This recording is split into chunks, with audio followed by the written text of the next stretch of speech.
दोस्तों नमस्कार। मकर राशि वाले मेरे मित्रों, जय माई की जय माँ भद्रकाली। माता रानी आपके ऊपर भरपूर कृपा करें और आपके जीवन से हर एक कष्ट को समाप्त करें, आपकी हर मनोकामना पूरी करें।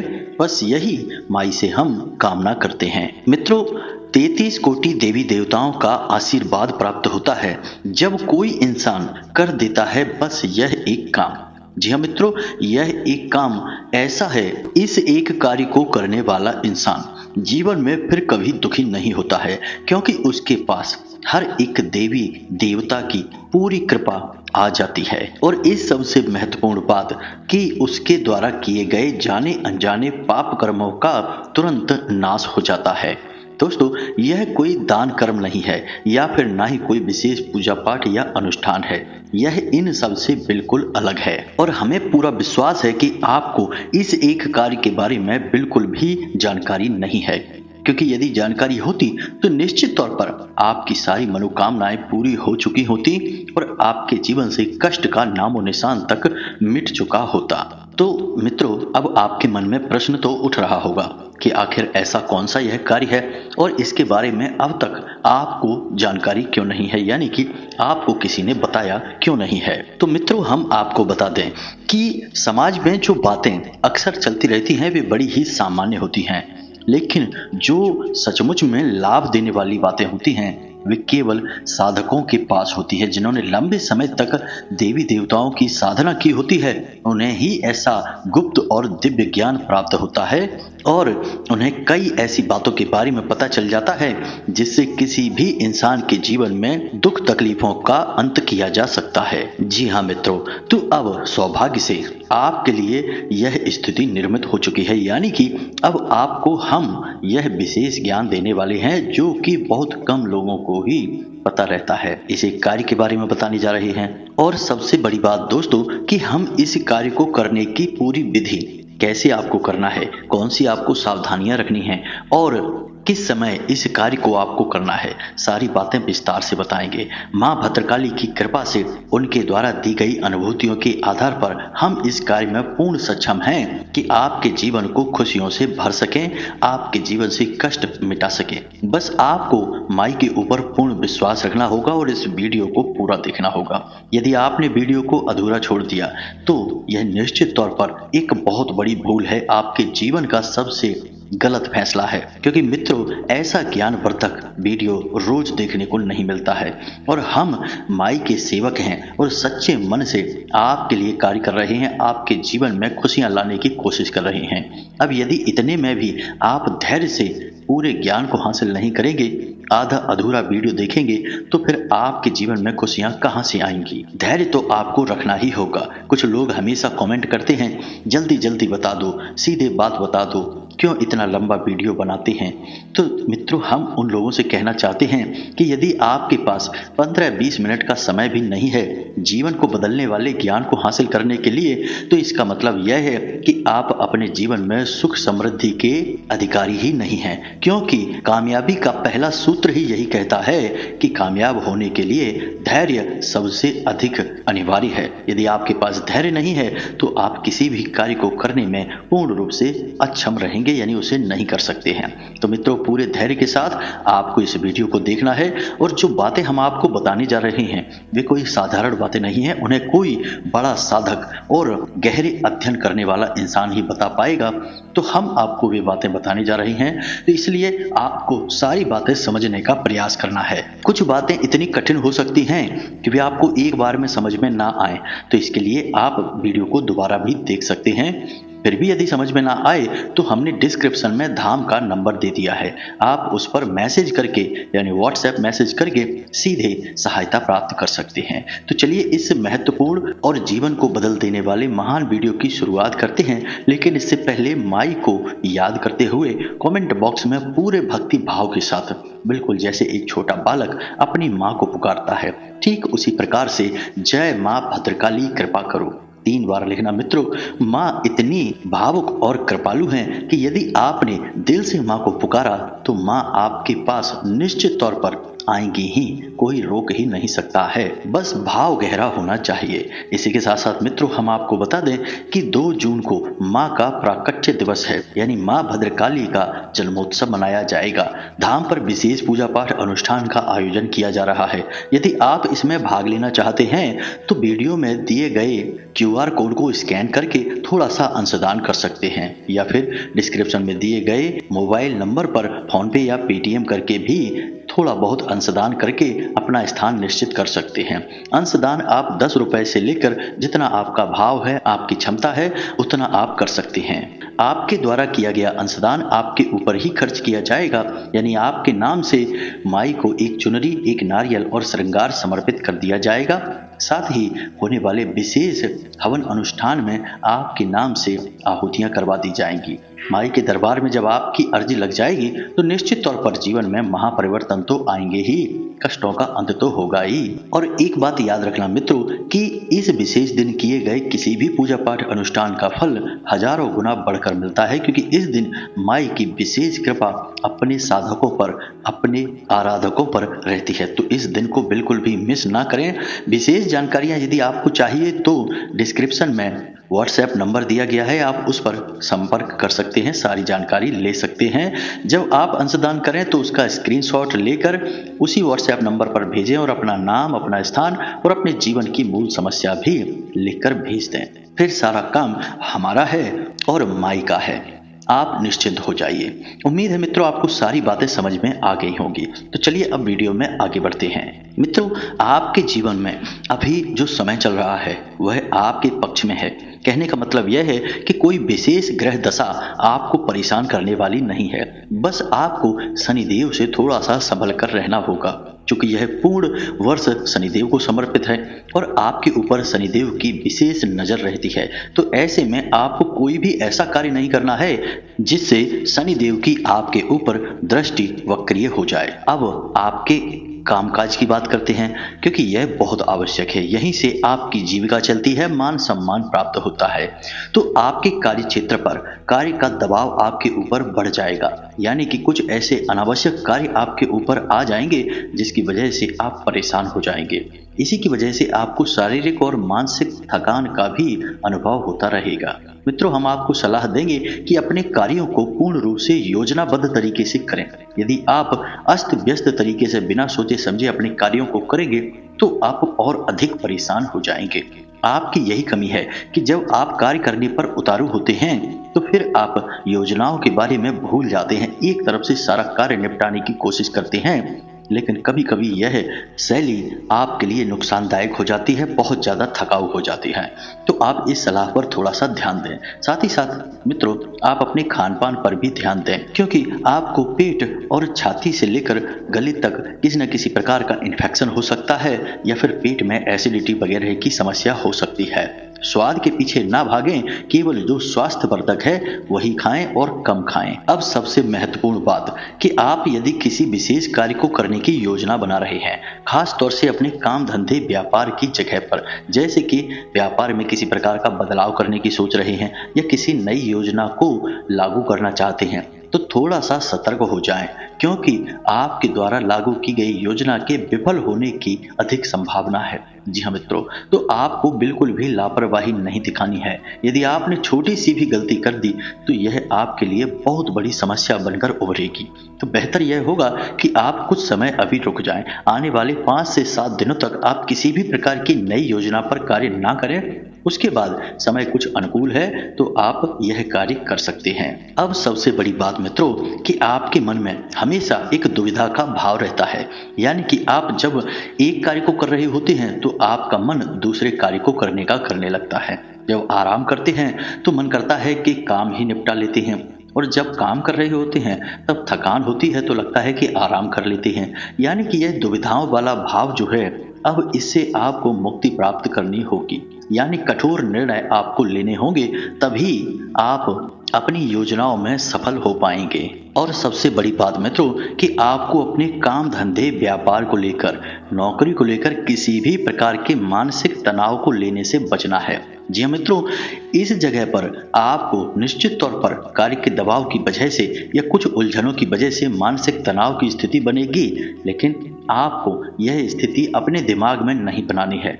आप बिल्कुल शांत रहें और ठंडे दिमाग से आने वाली समस्याओं का समाधान ढूंढने की कोशिश करें। तब तो आप बिल्कुल चैन से रहेंगे, अन्यथा आप खुद ही अपने सोच विचारों के जाल में उलझकर परेशान हो जाएंगे। अब जीवन साथी की बात करते हैं। तो मित्रों, आपको जीवन साथी के साथ बहुत ही अच्छा समय बिताने का अनुभव मिलेगा। यानी कि ऐसा अवसर आएगा जब आपका जीवन साथी आपके कंधे से कंधा मिलाकर खड़ा होगा, आपको ऐसी सलाह देगा कि आपका मानसिक कष्ट, पीड़ाएं समाप्त हो जाएंगी। आपको बहुत अच्छा लगेगा। कहने का मतलब यह है कि आपके मन में सकारात्मक ऊर्जा का संचार होगा। अब आपको हम जरूरी बात बताते हैं कि आप एक ऐसे इंसान हैं जो जब तक अपने जीवन साथी के साथ बनाकर चलेंगे, यानी कि एकजुट रहेंगे, एक दूसरे को समझकर व्यवहार करेंगे, प्रेम से रहेंगे, तब तक आपके जीवन में सुख की गंगा बहेगी। जी हाँ मित्रों, कहने का मतलब यह है कि आप पूर्ण रूप से सकारात्मक रहेंगे, पॉजिटिव रहेंगे।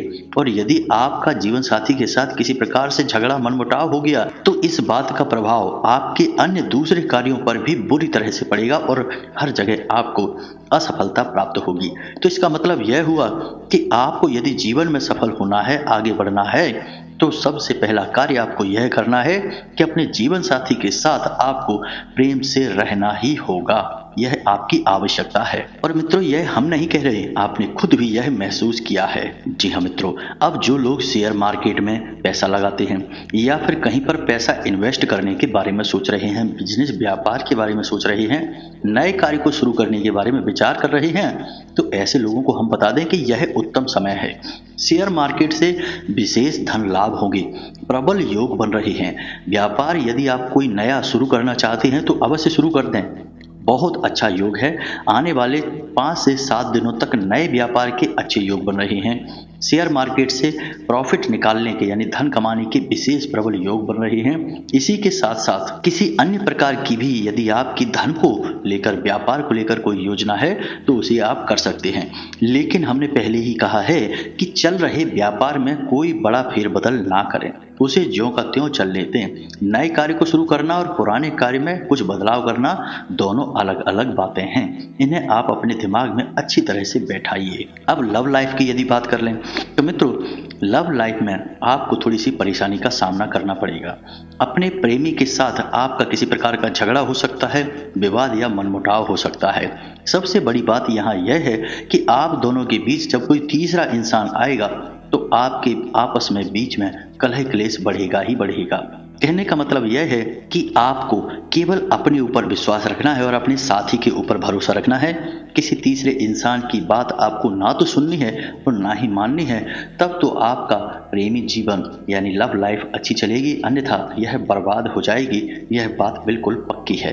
किसी प्रकार की यात्रा का योग बन सकता है अगले 3 से 5 दिनों में, लेकिन यह यात्रा बहुत थकाऊ होगी, आपको परेशान करने वाली होगी, आपको लाभ से ज्यादा नुकसान करवाएगी। लेकिन यदि किसी प्रकार की धार्मिक यात्रा का योग बन रहा है तो आप यह यात्रा अवश्य करें। यह आपके लिए विशेष लाभकारी होगी, क्योंकि यह आपके कष्ट, आपकी परेशानियों को काटने में आपकी मदद करेगी। अब सबसे महत्वपूर्ण बात हम आपको बताने जा रहे हैं कि जैसे आपके जीवन में अच्छा होने वाला है, यानी कई जगह से आपको लाभ प्राप्त होने जा रहे हैं, ठीक उसी समय नकारात्मकता भी आपके ऊपर हावी होगी। यह आपके साथ एक बहुत ही अजीब विडंबना है कि जब भी आपके जीवन में सुख आता है, नेगेटिविटी, नकारात्मकता उसके साथ चली आती है। कहने का मतलब यह है कि आपके साथ जब दिन आता है तो पीछे से तुरंत रात भी चली आती है।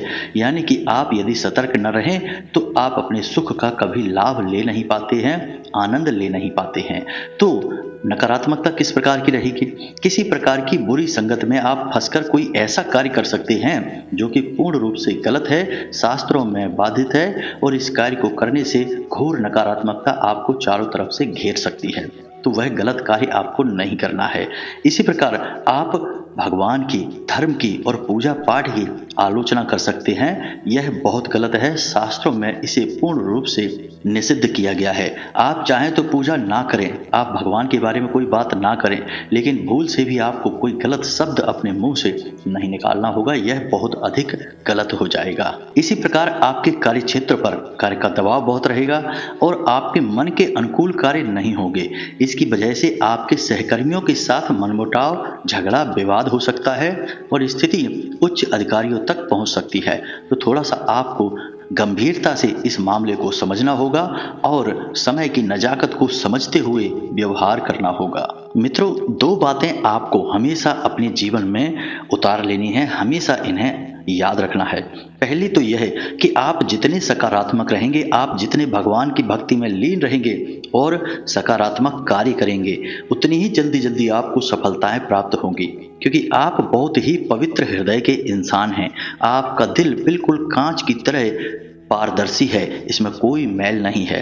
लेकिन यदि आप भूल से भी किसी नकारात्मक स्थिति में, यानी किसी ऐसी व्यक्ति की संगत में आ जाते हैं, ऐसे माहौल में पड़ जाते हैं कि आप कोई छोटा सा भी गलत कार्य कर देते हैं, तो उसका आपको बहुत बड़ा दंड मिलेगा। जी हाँ मित्रों, क्योंकि ऐसा इसलिए है कि भगवान आप जैसे लोगों के साथ ऐसा कुछ भी अनुभव नहीं करना चाहते। वे आपसे ऐसी उम्मीद नहीं करते हैं, आपसे वे एक सच्चे और अच्छे इंसान बनने की उम्मीद करते हैं। तो आपको नकारात्मकता से दूर रहना होगा, भगवान की भक्ति में लीन रहना होगा।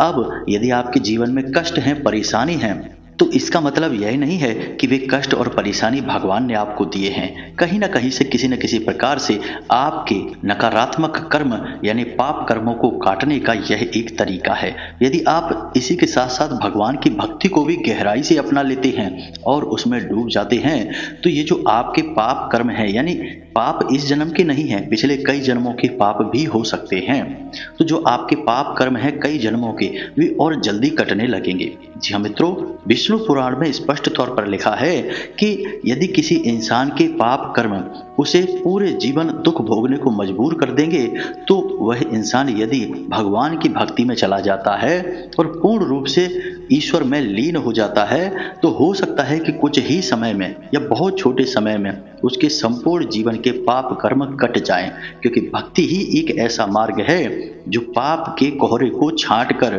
प्रेम के सूर्य का उदय करवा सकती है। श्रीमद् भागवत जी में सुखदेव जी से राजा परीक्षित पूछते हैं कि महाराज यह बताइए कि जीवन में हर प्रकार के पाप कर्म को काटने का कौन सा मार्ग है। तो सुखदेव जी कहते हैं, केचित केवल्या भक्त्या वासुदेव परायणा अगम धुनवंती कात्सर्नेन निहार में भास करा। जी हाँ मित्रों, इसका मतलब यह हुआ कि भगवान की भक्ति से हर प्रकार के पाप कर्म को काटा जा सकता है। तो बस यही आपके ऊपर भी लागू होता है।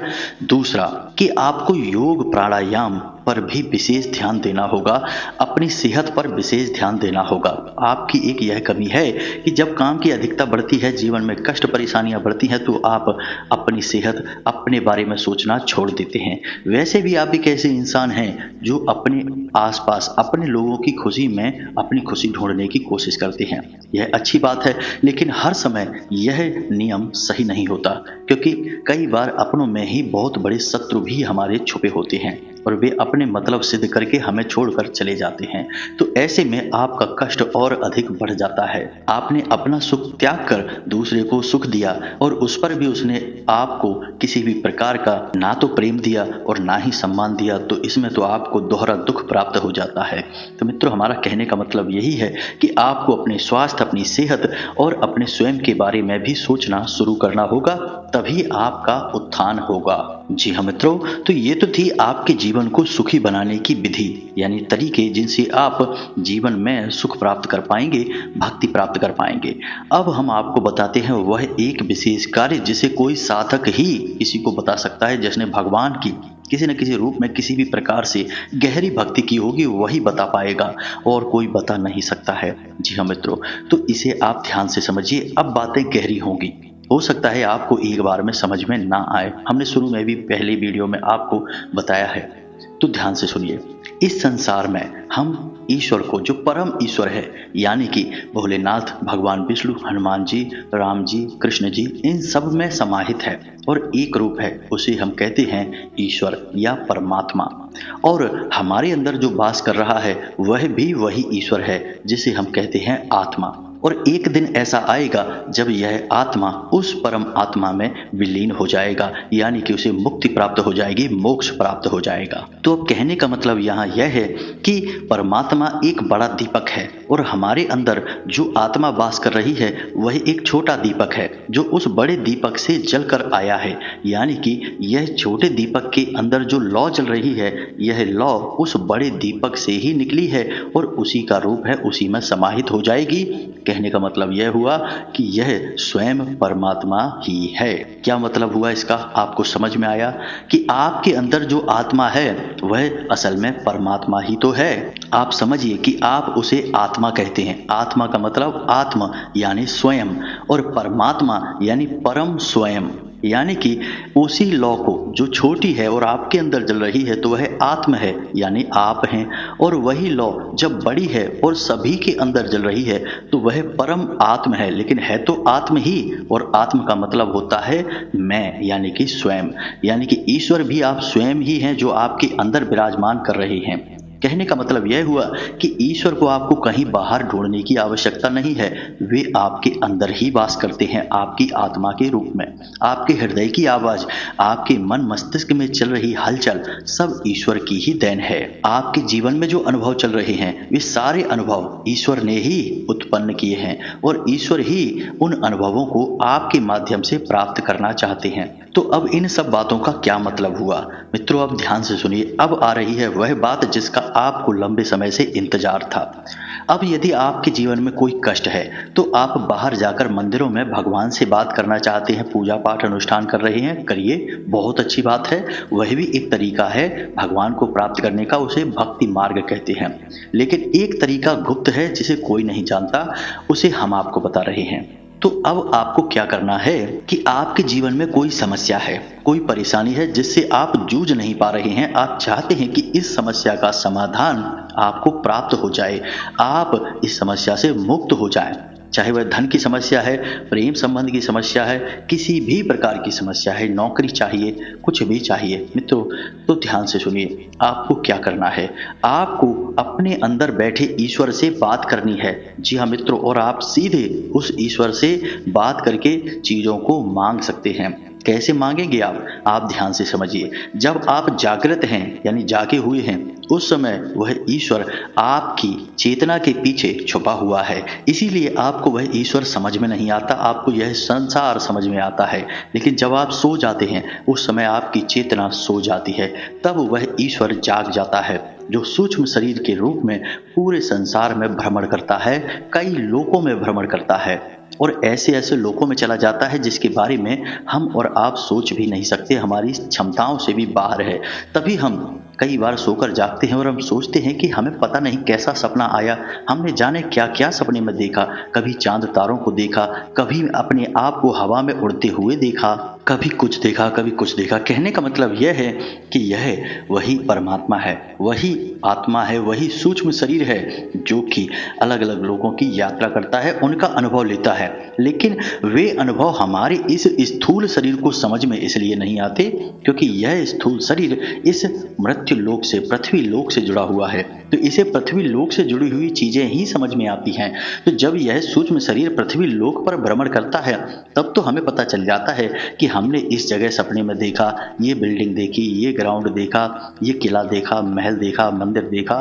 लेकिन जब इस लोक से बाहर की कोई चीज यह सूक्ष्म शरीर अनुभव करता है तो यह इस स्थूल शरीर को समझ में नहीं आती, तो हमें लगता है कि हमने पता नहीं कैसा सपना देखा, अजीब अजीब सी चीजें देखी। उम्मीद है मित्रों आपको समझ में आ रहा होगा कि नींद की अवस्था एक ऐसी अवस्था होती है जब हमारे अंदर का ईश्वर, परम चेतन, परम आत्मा जागृत हो जाती है और उस समय हम इस आत्मा से जो चाहे वो मांग सकते हैं, हमें सब कुछ प्राप्त हो जाएगा।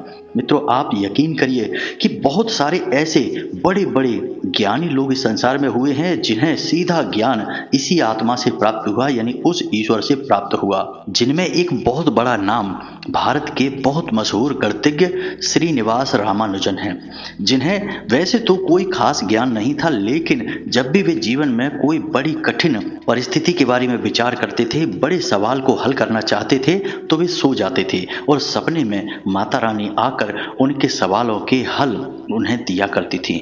ये उन्होंने स्वयं अपने मुंह से बात बताई है, यानी कि उनका संबंध ईश्वर से सीधा जुड़ा हुआ था। तो अब इन सब बातों को आप खुद भी जानकारी ले सकते हैं, ये सभी को पता रहती हैं, ओपन है। तो अब इतनी सारी बातें हमने आपसे की, अब मूल बात पर आते हैं और आपको समझाते हैं कि आपको कैसे उस ईश्वर से सारी चीजें प्राप्त होंगी जो आप चाहते हैं, और महीनों या वर्षों में नहीं, कुछ दिनों में। ये प्रयोग इतने गुप्त हैं कि इन्हें कोई किसी को नहीं बताता। जो जानते हैं वे चुपचाप अपने पास रखे रहते हैं और जीवन के सुख को प्राप्त करते हैं। जी हाँ मित्रों, तो अब ध्यान से सुनिए। आपको क्या करना है कि जब आप सोने जाते हैं रात्रि के समय, यानी कि आप जब सोने जाएं उस समय ना तो किसी से बात करें, आधे घंटे तक मौन रहें। मौन रहने से आपके अंदर जो चेतन ऊर्जा है वह संघनित होने लगती है। बोलने से हमारी ऊर्जा खर्च होती है विचारों में, सोचने में और हमारी आवाज में। जब आप बोलेंगे नहीं तो आपकी ऊर्जा आपके अंदर ही कैद होने लगेगी, केंद्रित होने लगेगी।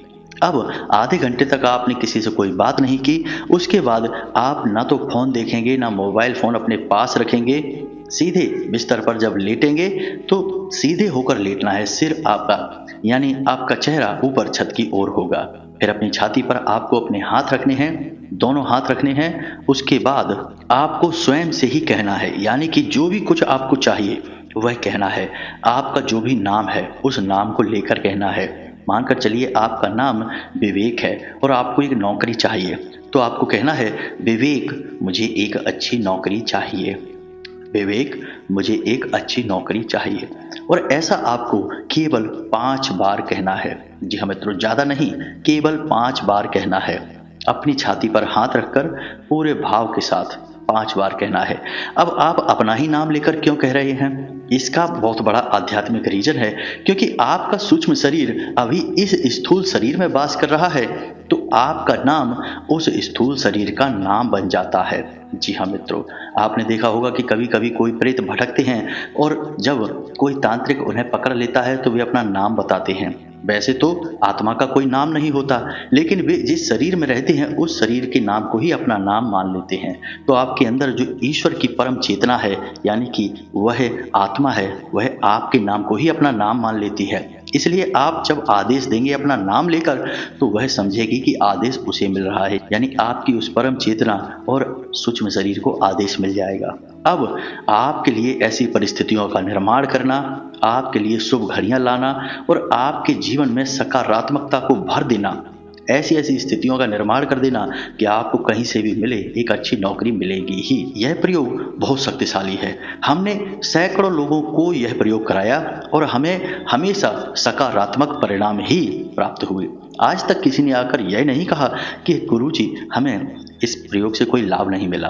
बेशक लाभ जैसा सोचा वैसा नहीं मिला, थोड़ा बहुत कम मिला, लेकिन मिला तो अवश्य ही है। तो अब आपके जीवन में जो भी कष्ट है, परेशानी है, आप बस इस एक कार्य को करिए और आप देखिए कि हर एक देवी देवता, हर एक शक्ति, चाहे सकारात्मक हो या नकारात्मक हो, आपके लिए शुभ फलदायी बन जाएगी।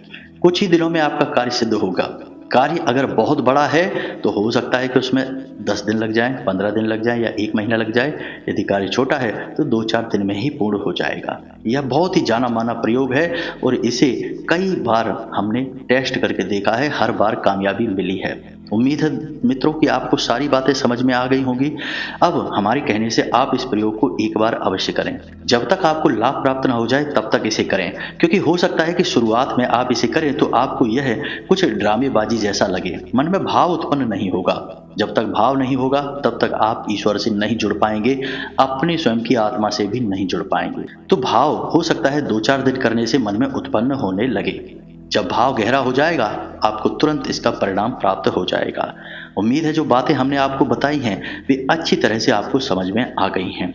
अब हमने कहा था कि माई के धाम से जुड़ जाइए, व्हाट्सएप नंबर पर मैसेज करिए, कुछ अंशदान करिए ताकि माई का यह शुभ कार्य बहुत अच्छी तरीके से पूर्ण हो सके। आप सहयोग करेंगे तो सब कुछ बहुत अच्छे से होगा। मित्रों, हमारे पास इतनी धन सामर्थ्य नहीं है कि हम बड़े बड़े अनुष्ठान करवा सकें, और हम चाहते हैं कि यह आपके लिए किया जाने वाला अनुष्ठान है, तो आपकी सहभागिता होना इसमें बहुत अनिवार्य है। बाकी आपकी स्वेच्छा है। इसी के साथ साथ मित्रों, आज की इस वीडियो को विराम देते हैं। यदि कोई प्रश्न है तो आप व्हाट्सएप नंबर पर या फिर कमेंट में हमें मैसेज करके पूछ सकते हैं। मिलते हैं अगले ज्ञानवर्धक वीडियो में। कमेंट में पूरे भक्ति भाव के साथ जय माँ भद्रकाली कृपा करो, एक बार नहीं 3 बार लिखना। माता रानी आपके जीवन में सुख और समृद्धि की बरसात करेंगी और अपने प्रेम भरे आंचल में आपको समेट लेंगी। मिलते हैं अगले ज्ञानवर्धक वीडियो में, तब तक के लिए धन्यवाद। जय माता की। हमेशा खुश रहिए, माई सबका कल्याण करें। धन्यवाद।